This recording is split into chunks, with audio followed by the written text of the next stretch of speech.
Bonjour Monsieur le Premier ministre du Québec, on est enchanté de vous accueillir. On est ici à Paris devant le pavillon de la francophonie, donc quelques jours de la fin de cette conférence climat. Est-ce qu'on pourrait avoir peut-être non pas votre diagnostic et votre, mais envie de dire, votre envie de qu'est-ce qui va se passer et qu'est-ce qui doit se passer ici à Paris? Bien, la francophonie internationale autour de l'OIF est fortement mobilisée autour des questions climatiques depuis déjà plusieurs années, plusieurs mois. Récemment au Forum à Dakar, par la suite dans la route qui nous a amenés de Lima à Bonn.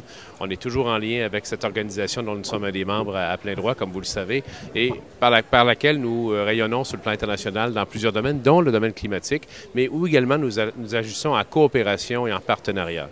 Alors, j'ai eu l'occasion de rappeler l'annonce que nous avons faite très récemment d'une contribution de plus de 25 millions de dollars pour la francophonie, pour les pays les plus vulnérables, pour les amener à l'adaptation, à la transition des technologies, également pour la jeunesse, à travers le Fonds de solidarité des Nations unies. Alors, tout ça va nous permettre d'intervenir, encore une fois, en partenaire avec nos amis de la francophonie, particulièrement les pays qui, comme les pays d'Afrique, sont ceux qui émettent relativement peu de gaz à effet de serre, mais subissent très, très concrètement les impacts du changement climatique. Alors, vous avez employé le mot magique qu'on attend tous ici, qui est le mot de l'adaptation. Il faut accompagner effectivement nos amis francophones, mais aussi plus généralement les pays en développement sur la question de l'adaptation.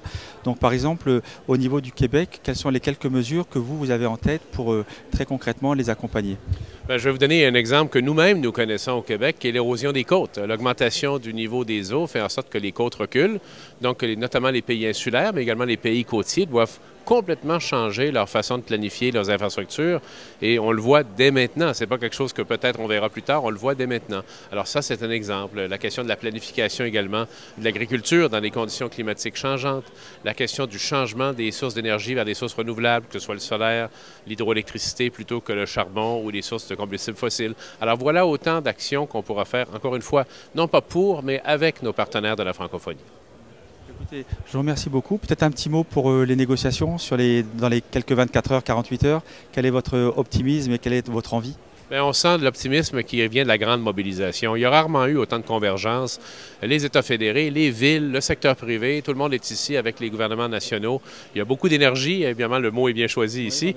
Et il faut que ce soit de l'énergie renouvelable et qu'on puisse continuer l'action au cours des prochaines années. Je crois qu'il y aura un accord, je crois qu'il y aura un accord de qualité, mais ce qui va compter beaucoup, c'est les actions des prochaines années pour que les mots suivent les idées et les actions suivent les idées. Comme on dit, la COP de Marrakech sera la COP de la mise en œuvre, et puis vous serez aux côtés de la francophonie, bien sûr, et puis de tous ces principes de développement. Voilà, il ne faut pas oublier que, admettons et espérons qu'il y aura un accord ici à Paris, il n'entre pas en vigueur avant 2020. Donc, entre maintenant et 2020, il faut que l'action se continue. Et c'est à nous, des communautés, surtout des États fédérés, des communautés locales, de continuer à agir. Écoutez, merci beaucoup. Souhaitons bon vent à la COP 21, et puis espérons que l'accord soit à la hauteur de nos ambitions. Et encore merci, Monsieur le Premier ministre du Québec. Merci beaucoup. Merci beaucoup. Merci, à bientôt. Au revoir.